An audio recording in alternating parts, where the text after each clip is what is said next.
Welcome everyone to Male Fuzz TV. I am Peter, that is Tara, and we are going to talk about Star Trek Strange New Worlds.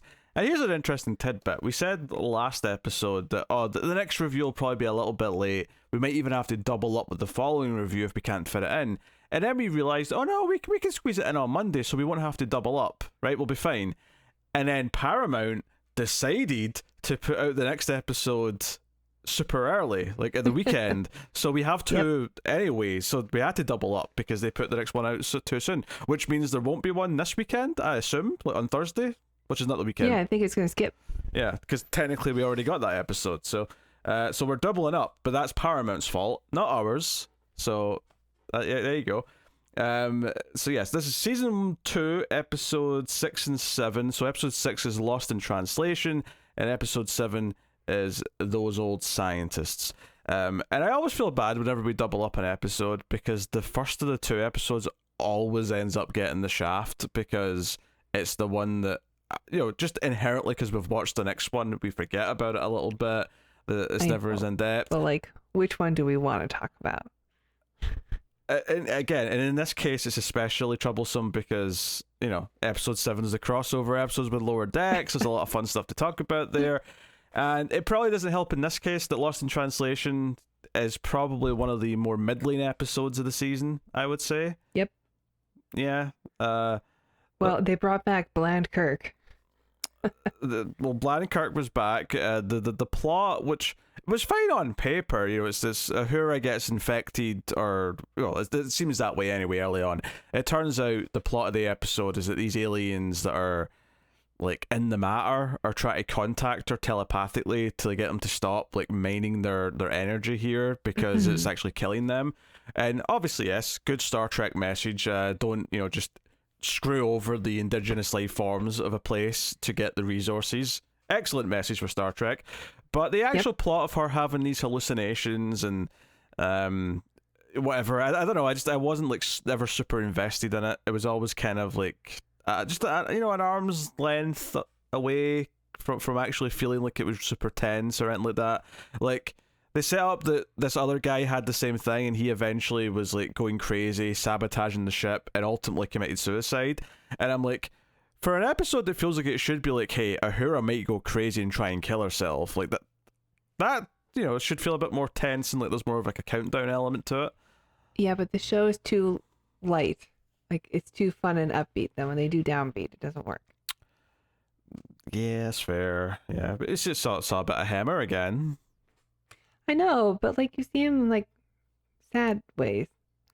Well, he's already dead, so they're all sad ways. I know. You see him as like this horrifying zombie thing, and then you see him like he's like scary or like attacking Uhura, and then it's like, but then I mean, you do see like him happy and whatever at the very end, but like it's not really him. So no, well, you see the recording of him from before he died as well. But I do enjoy that little tidbit, though. I thought it was good that they are like, look, we just have YouTube tutorials, because obviously that's just a great way to remember how to do something. I think what was strange for me about this episode is that by the end, it kind of set up this idea that Uhura she struggled dealing with death and like the loss of people that she has lost, and that's like a tough subject for her. And they kind of used Hammer as like the most recent example of like, okay, so she's like sad about his death. It means that she doesn't want to talk to Carol Kane because she's this reminder that Hammer's gone.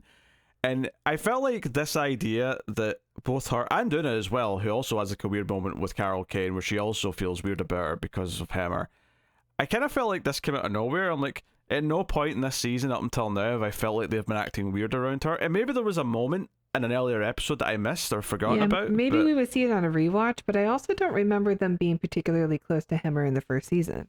I think Uhura, because I remember at least one episode where Uhura was like down in the engine area with him, and okay, she had some one-on-one time with him at least. I do remember that a little bit, but I remember him chopping, and her he being a little bit offended that she asked him if he needed help. Yes, yeah, that was the start of their whole plot last season. Yeah, so they did have some story together. But this particular thing in this episode, it felt like it just kind of came out of nowhere.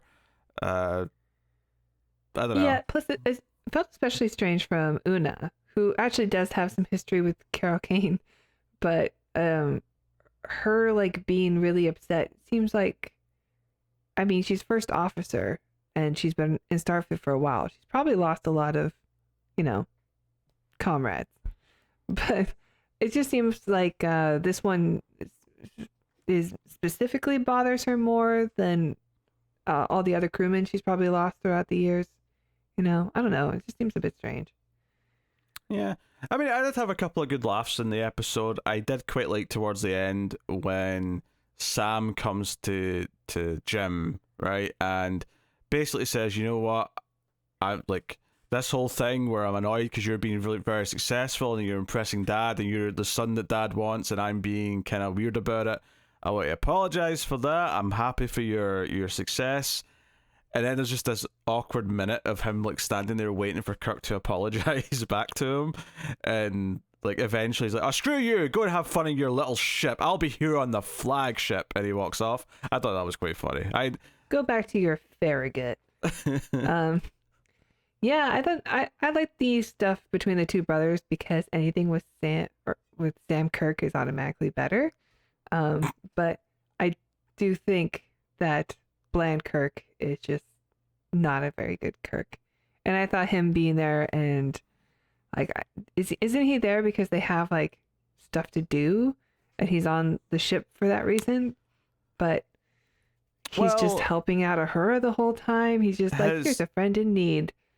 Well, his ship's there because they're using like 3 ships to mine this stuff and help the so he's just taking station. leave on the Enterprise? Well, I don't know if there's much for him to do necessarily, because it's just that, I don't know. Oh, stuff that Pike's doing. There's emergencies down there. I don't know. I don't have an answer for that. Just like I know his ship's there. They explain why his ship's there, and then he's just kind of over to say hello, and then he sees that Uhura's in trouble and starts to. And they do the whole thing where at the end of the episode, it's like. Because it only just occurred to me like after they started talking, I'm like, oh yeah, this is technically the first meeting between Kirk and Uhura. And then by the end of the episode, the final scene is Spock coming over to talk to them, and it's like, oh, here's our 3 main characters from the original series meeting and talking for the first time. Yes, from those old scientists, and I thought that was okay. I thought that was kind of a nice moment. Like I see what the show was setting up, and I went, oh, cute, I like it. I just, don't like Kirk. No, I think it's fair to critique this as being a bit prequely. It's kind of there without any weight to it.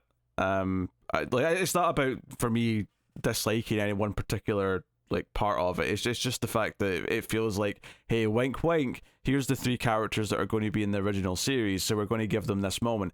But it actually feels like a kind of a nothing moment in and of itself. But they try to do this sort of meaningful camera move where the camera slowly pulls back, and that's the end of the episode. And it's like, hey, they're all together for the first time. And I'm like, you know what? Yeah. This is a bit of a disrespect to Chapel, because Chapel's also on that ship. She is. So, I think that's maybe one of the other things that I was a little bit middling on that episode, is that it felt like there was a few ongoing things that were just kind of tacked on in like one scene. There's a scene where Chapel and Spock are playing chess together, and they're just kind of like they're talking about their relationship and stuff. But it felt so just kind of tacked on to the rest of the episode because they were never together or talked about each other for the entire rest of the episode. It was a scene that just existed in a vacuum on its own. So that kind of stuck out to me a little bit. Yeah, I guess. I suppose I actually didn't hate the scene between them, though. I thought it was. Oh no! It was a nice back and forth. It was very Vulcan versus human and chess. The scene itself is perfectly fine, but it's less about the content of the scene and more just that it doesn't really fit into anything on the episode. I agree. Yeah, it was just sort of like, well, I mean, more of this continues into the next episode, so it's kind of putting some sort of bridge between the two stories. Yeah, no, that's fine. It's just like typically when you do this, you still have them be involved in the plot, whereas both of them feel very uninvolved with the rest of the plot. Neither one of them really get that involved in anything, so it felt a bit weird because of that. But yeah, so the more interesting episode, obviously, is episode 7, Those Old Scientists, which starts and ends animated because it is a crossover with Lower Decks. And what? The 2 characters. Here's the weird thing about this. So I knew this was coming, right? And I did watch the first episode of Lower Decks back when it debuted, but I forgot that it was set post Next Gen. So it was actually a surprise to me when it started and he referenced something from, Next Gen. And I went, oh, wait a minute. This is going to be like a time travel episode then, because... Worf's honor. Yeah, he says Worf's honor. And that's actually the weird thing about this, is that, like, in a lot of ways, Lower Decks is meant to, like, the characters are meant, or at least the main character, Jack Quaid's character, is this conduit to represent the fans themselves. So by actually putting him in a time travel episode where he goes back to this time period, and he's making all these references that none of the characters are getting, because he's referencing Worf, he's referencing, I don't know what kind. Yeah, he's referencing a bunch of stuff. And I was like, this is probably the most blatant, this character represents a fanboy being inserted into the show and is reacting to everything in the show the way that a fanboy might. So I say give him an Emmy for this. I will. So when so they find this portal thing and he goes through it by accident, and he's live action now and he's standing next to Pike, Spock, and La'an. I will say that his hair could have been more purple. It's got a purple tint to it, but it's like no. His hair is way brighter. Very subtle purple. Yeah, it's way brighter in animated form. They chickened out. They should have went full purple with it. Maybe it was too hard to do because he's got naturally dark hair. Maybe it was like, okay, we'd have to bleach it first and then, do the purple afterwards. He's got naturally lighter color hair, doesn't he? Does he have his mom's hair or his dad's hair? That's brown hair usually. I've seen him with. Probably has like my color brown. Just based on, I can get pretty purple. The Boys and Scream 5 and whatever else I've seen him in. Anywho, so yes, that's the premise of the episode, and it's a lot of him interacting with the others, and every other character saying, "Don't tell us about the future. You'll mess up the time stream. You've got to hold things in." But he's so excited.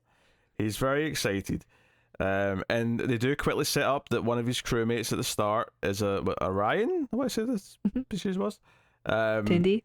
And that ties into the fact that they're going to bump into Orions this episode. And I believe you like the actor who plays the Orion in this episode. He looked familiar, but I didn't look him up. Who is he? I'm pretty sure it's the Far Cry 5 guy. Oh. I do like him.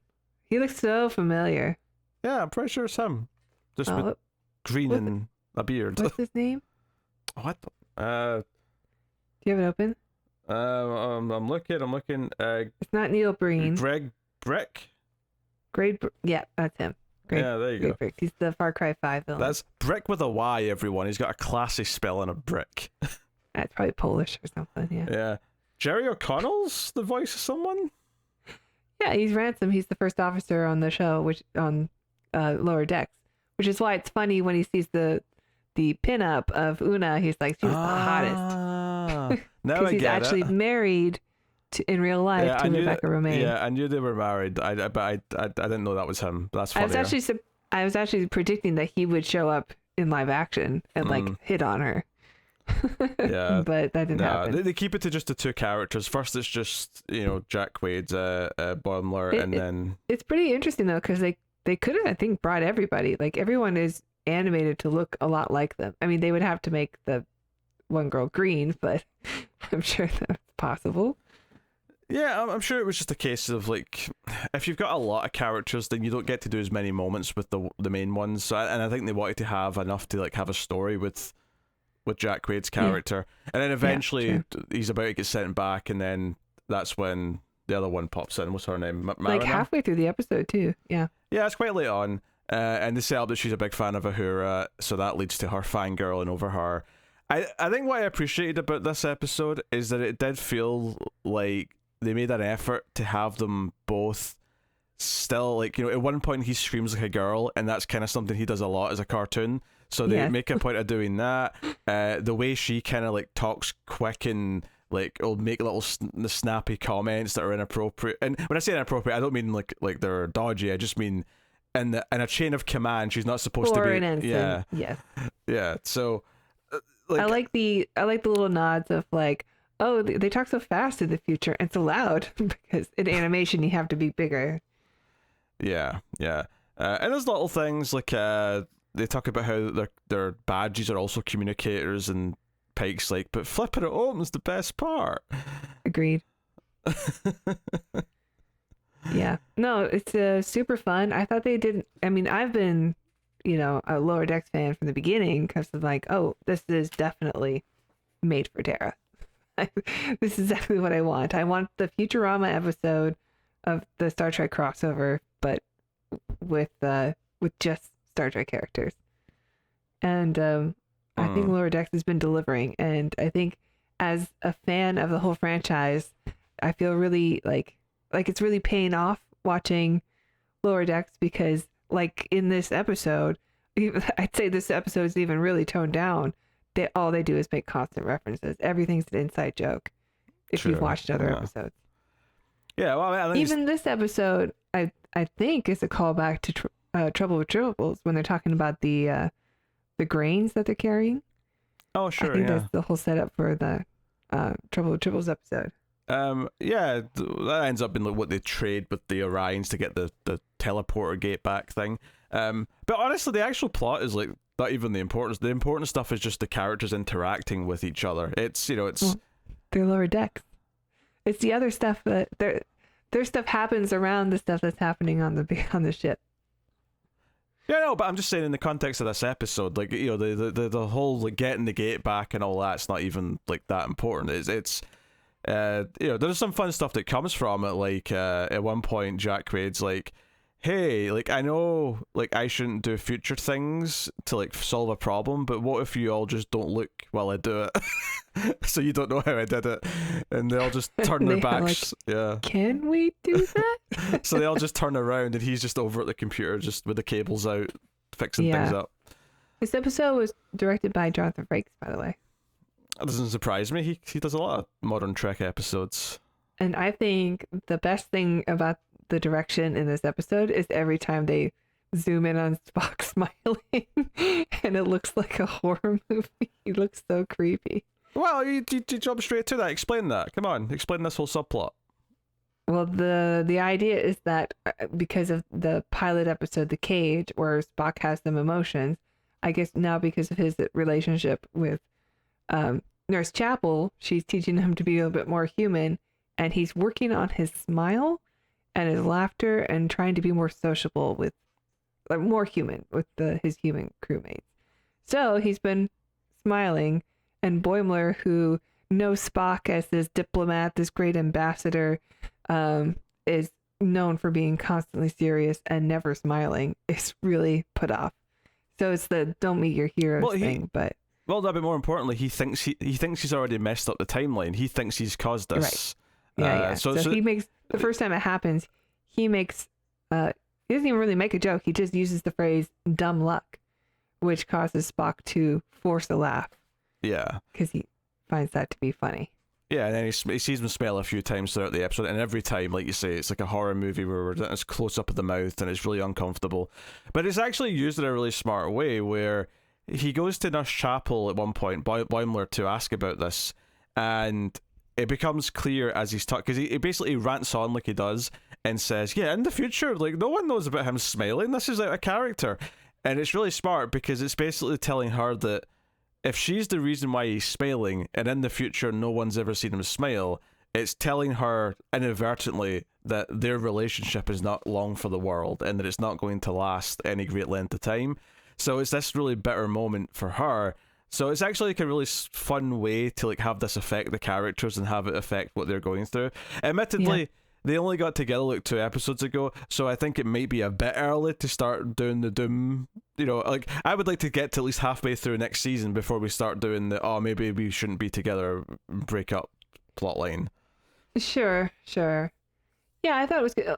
It was good, and then when Spock later on confronts Boimler about it, his approach is like, oh, well, like, but in this moment, I have already decided that I'm going to be practicing on my smile. Even if I know it's not me in the future, I still have to live through this moment of trial and error before I can, like, fully, like, not do it anymore. And Chapel's there too, so she's like, yeah, I'm still gonna just live in the moment even if I know the future. Yeah, and that goes along with a lot of the characters, especially Uhura, because, you know, like, basically from the future, they're like, oh yeah, Uhura did all these things. She was this great translator, she was this great, communicator, and also she knew how to have a good time. And like everything in the episode is like, no, she doesn't. She doesn't take a break. She's like this workaholic. Ortega's in Chapel are trying to get her to like loosen up, like even just for a minute, like constantly. And it's like when she's confronted by this, and she's told that she has a good time. It's kind of like this realization for I don't know the character Mariner, where she's kind of has to realize that Uhura's not become her Uhura yet, and Uhura even says that to her, like, you're telling me that I'm going to be this important person, but I'm 22. Like, I'm 22. Yeah, I'm an ensign. I've barely done anything yet. Like I have to like make all those decisions and become that on my own. It's a little bit like the Zephyr Cochrane scene in First Contact, also directed by Jonathan Frakes, where he's like, I don't want to be a statue. Yeah, I want to be me. I want to do the things I want to do. Which also, this is more of just like a fun subplot, but Una's got a thing where Mariner reveals that Boimler has a poster of Una, and Una gets creeped out by it, thinking, oh, this is like just some wank bank like thing. Like, I don't want to be involved with that. Like a pin-up poster, and Mariner's like, it's pinned up. We're talking about the same thing, right? But then it turns out to be something she likes, because it turns out to be like the recruitment poster in the future is her, and it's the quote that she had from the trial episode that's on the poster. So it's actually something that makes her feel better. And she knows that she's kind of breaking the rules by knowing it, but she's like happy she found out. She says thank you. Yeah. So I love not just that Boimler gets to do one of his signature screams from the cartoon, but he also does his signature walks when he's running like up to Mariner to tell her like, you should just waited or whatever, and I was gonna come to you. And he does like the T1000 run. He does a lot of power walking on the cartoon, and when he walks away, he does like this little weird wobble walk, and that's also like his determined walk in the cartoon. And I thought it was really cute that those are there. And also when he went to sit down on the saddle, he says, Riker, and he pulls the Riker. Anyway, I'm done gushing. Well, that's funny because Frakes directed it, so that's like I can imagine him chuckling behind the camera as he did that. Definitely. He probably suggested it too. Yeah. Although I'd like to think he didn't. I would love if that was an ad lib and he didn't know he was going to say it. He just went, Riker, and did the move. That'd be funny to me. Joe, I actually like about this, well, to get into just like, again, much like I brought up with the Chapel thing, just a slightly more serious is maybe a strong word, but a slightly more less comedic element that I kind of like is that Pike is almost immune. Like everyone else is like finding out like, oh, we're treated like heroes in the future for this reason, for that reason, right? Because Boimler's gushing about them all. But I love that Pike is immune to it because he already knows his future. So even when Boimler starts hinting like, oh, maybe you should, appreciate the years you've got. Celebrate all the birthdays you've got. Yeah. Pike's like, oh, no, I already know. I already saw a glimpse of the future. I've made peace with it. I love that entire thing he went through in season 1 made him immune to, in the same way that everyone else has been affected by finding out stuff in the future. He's already made his peace with his future, and he's already... That said, though, I did like the sentiment of that discussion where, because Pike's birthday's a holiday in the future, Boimler just brings up, oh, Friday's his birthday, and everyone else is like, do you know his birthday? Oh shit, we're throwing him a party. And when he talks to Pike about it, Pike's like, no, this is the birthday where I'm going to outlive what my dad made it to, and I didn't have a good relationship with him, so I'm going to go to a hollow suite or whatever it is and go fishing, and I'm going to, basically have this fake conversation with my dad. And Boimler, actually hitting with a little bittersweet speech, says, well, okay, so you always wish you could go back and get 1 or 2 more birthdays with him, but how many people that you're with just now are going to wish that they could come back and get some more time with you? So maybe you owe it to them to have your birthday with them. And sure enough, that convinces them. It works. Yeah. And they drink some fancy alcohol at the end from an alien planet, which makes them all think they're a cartoon. And would you believe it, we see them all as cartoons in the last scene for the joke. Cute. Yeah, it's just like a take-on thing. Yeah. I wonder. So I don't think we're getting any kind of crossover again. It would be hard because of the time travel thing, but I mean, it's Star Trek, so it's not out of the realm of possibility. Yeah, that's true. Yeah. Everything's on now. There there's been pretty limited crossovers in the series overall. It's usually just like a cameo in an episode where like someone's over the comm or whatever in a finale, or there's like the biggest one is Trials and Tribulations, another time travel episode with Deep Space Nine crew and Trouble with Tribbles episode. So it doesn't really happen too much. But even that's kind of different because like they've not got new footage with those cast members to work with. They used modern filming to insert our characters into that. So I think it's a fun concept, and I think most of the characters get a moment. I did notice though that Mbenga's barely there, and he's in the animated bit at the end, and I thought, oh, we didn't really see him throughout the episode, but he's here as a cartoon. I'm glad we got to see everybody in animation form though. Yes, no, that is good. And in fact, speaking of like, I talked about how Pike is immune to like the effects of like being wowed by the future stuff. In a similar vein, La'an, her reaction to it's different because she's time traveled recently. I like that experience also fed into how she reacted to this, where she's like, "Hey, don't get close to anyone." Like it's a bad idea. You'll just have to leave them behind. You'll be heartbroken. I appreciate that it felt like everyone's reactions to things in this episode felt informed by whatever their stories have been up until this point. Some more so than others because it was more specific relating to this, but I appreciated that. It kind of felt like everything has been connected, and it's an ongoing world that's existing. It doesn't just stop working because we're on to a new episode. So I really appreciate that. It was great. Probably the best that this show will have. I don't know if I agree with that. It was a 10 out of 10. It was a fun time, and it had some nice little beats. But it's definitely a plot light episode, and obviously this idea that in the future Orions, like, it's racist to just assume they're pirates because they're and how uncomfortable Boimler is whenever he gets brought up. I like that a lot because I think Star Trek 6 Undiscovered Country is not a great movie. I think it's got some pacing problems. The script's not ideal, but whatever. But my favorite thing about that movie is the idea that it's about the original crew having to get over their prejudice of the Klingons because the future is that the Klingons should be in the Federation and they're going to be allies and so on and so forth. But to start with, they're all like basically being racist about it and saying no, they're violent. We can never be allied with them, and they have to get over that. And so they are literally put to trial because of those words. Yeah, and I like the idea that this is kind of like a playful other take in that, where with these Orions, like, this character from the future, he's goofier, he's fanboying it over, but when everyone else starts saying things about Orions, just assuming they're the bad guys, he's like, well, let's not jump to conclusions. Like, these people might be nice. You know? Like Tindy said in the beginning, like, someone's got to build the ships. Yeah. Of course we are scientists. And they were scientists. They just, they just get their stuff to study by stealing it. Yeah, but at least to that point later on, where when Pike says, "Hey, look, as far as history is concerned, you have discovered this. You can be remembered as the scientist who discovered this gate." And Orion Greg, Reich, the father from Warcraft 5, puts on his yellow sunglasses and says, "That's all I ever wanted."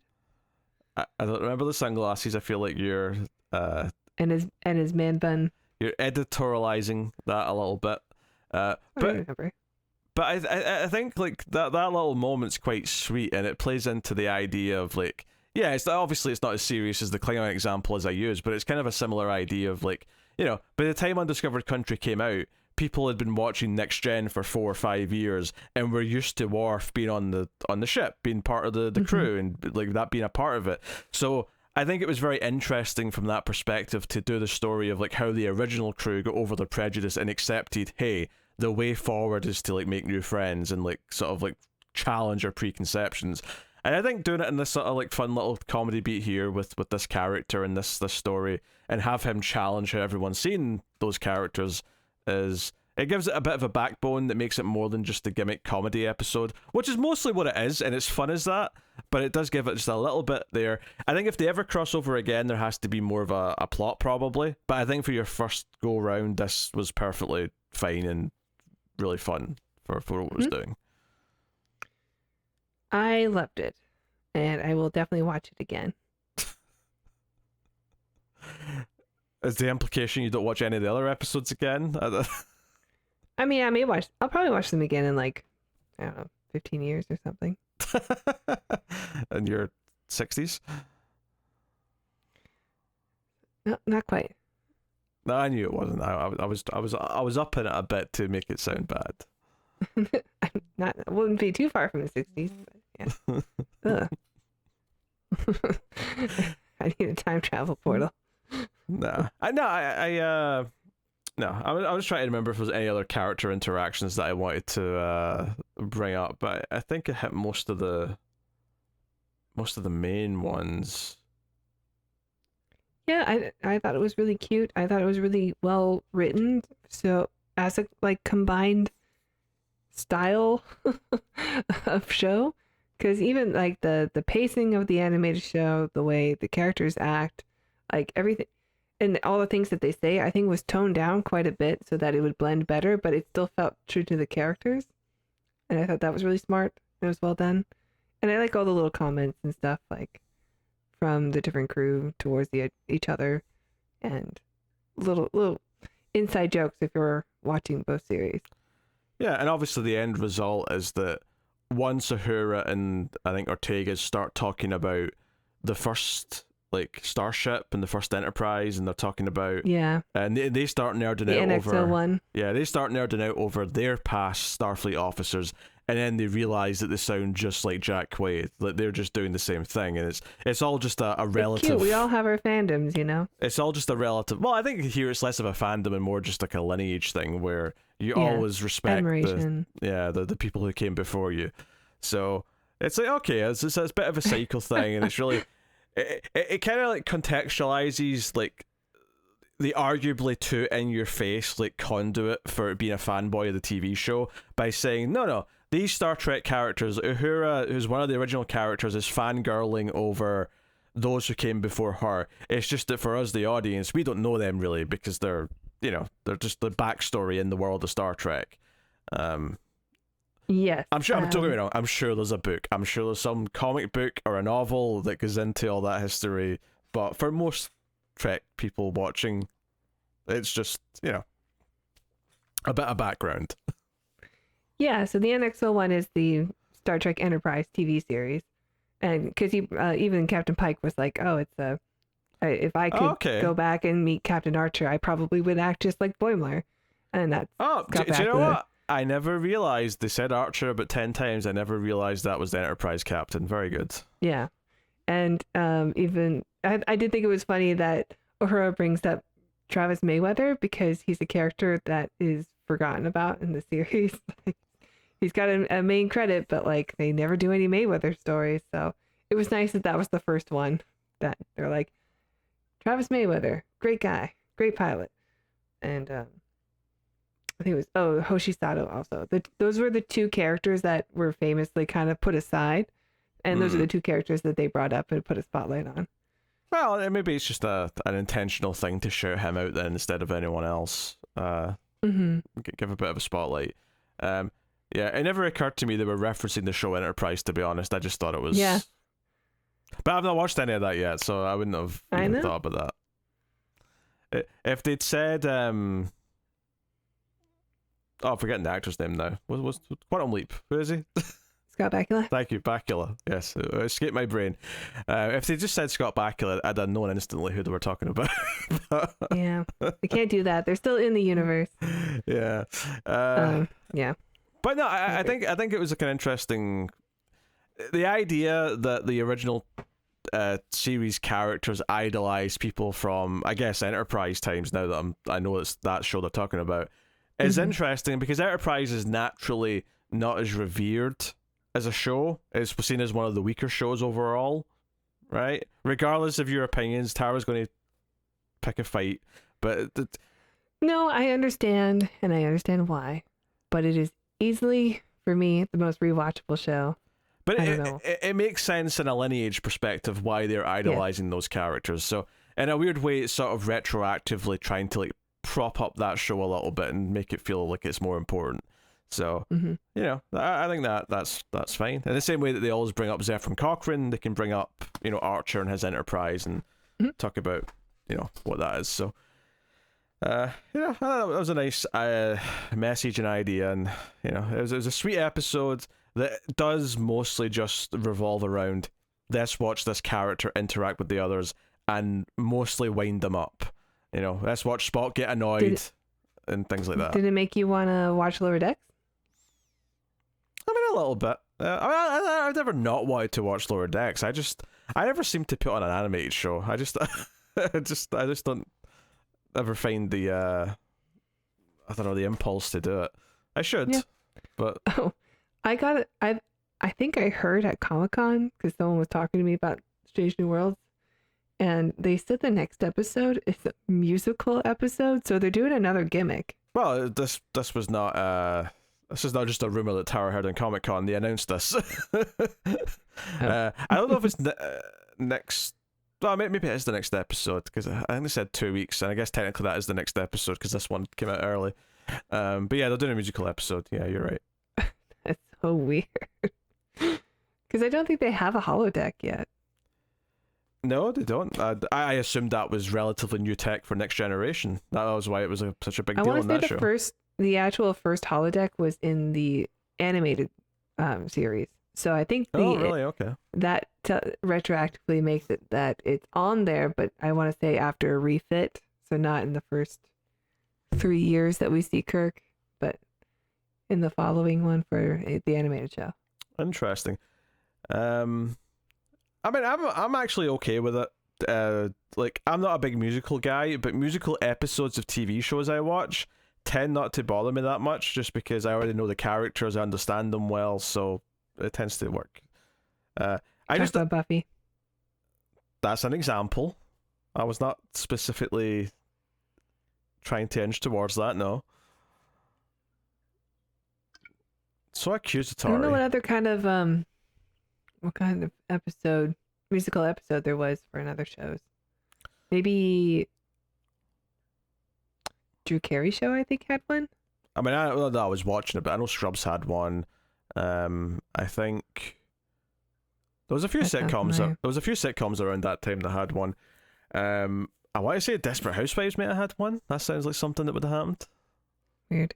I never watched that show, but it sounds strange. I suspect it'll be like the Buffy one though, in that there'll be some, because in Buffy it's a magic spell that makes everyone turn into a musical. You know, or it's a demon whose powers make everyone turn into a musical.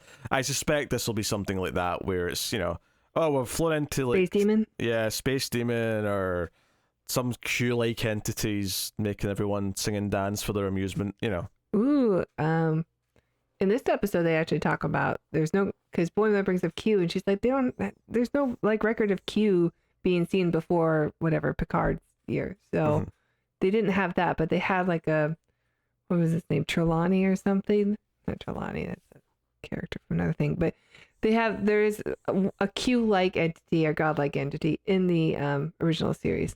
I always forget his name, so it could be that they're going to run into him. Yeah, or just something like him. Yeah.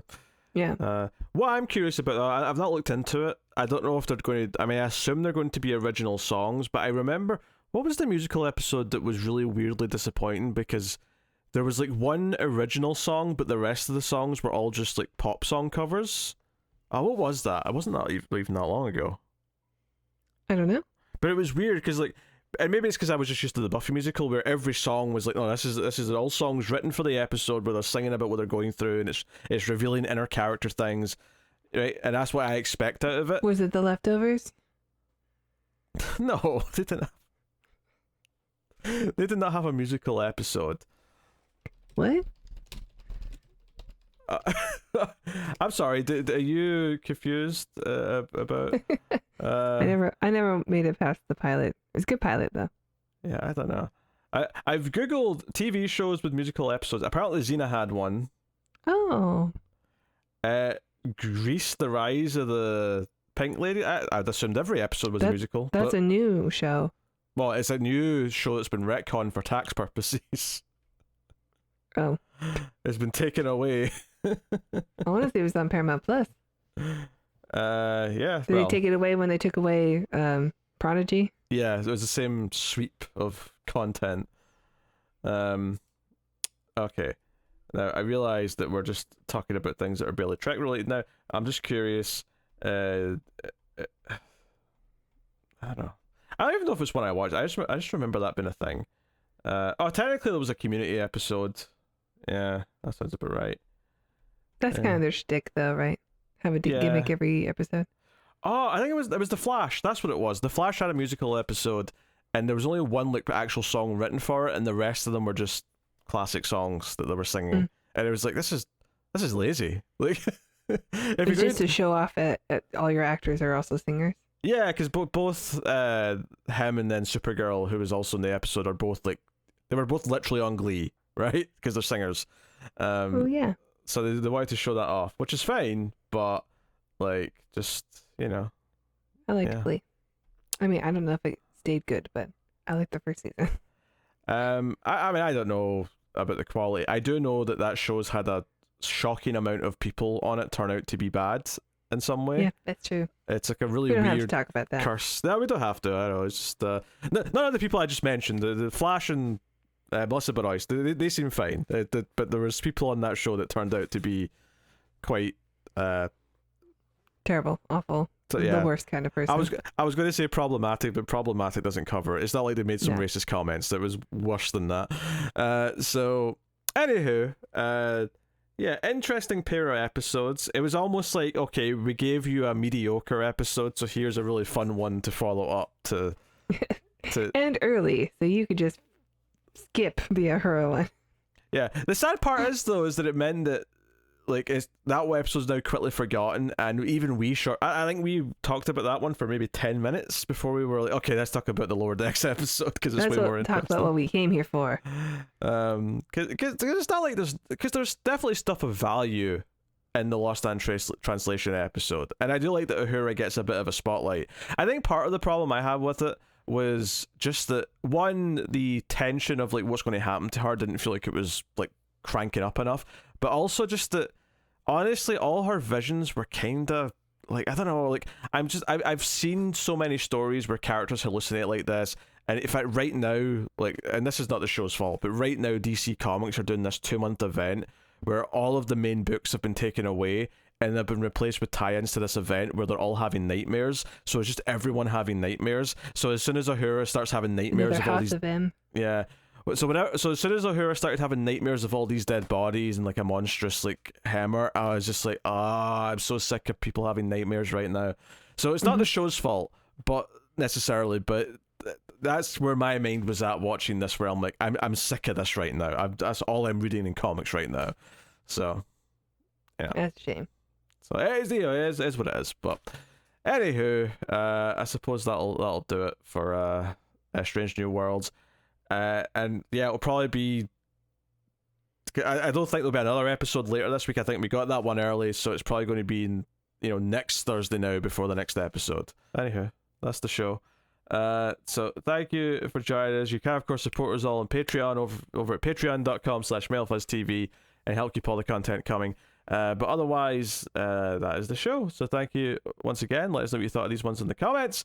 Like, subscribe, ding the bell for notifications, keep watching Star Trek, and have you got any vanilla?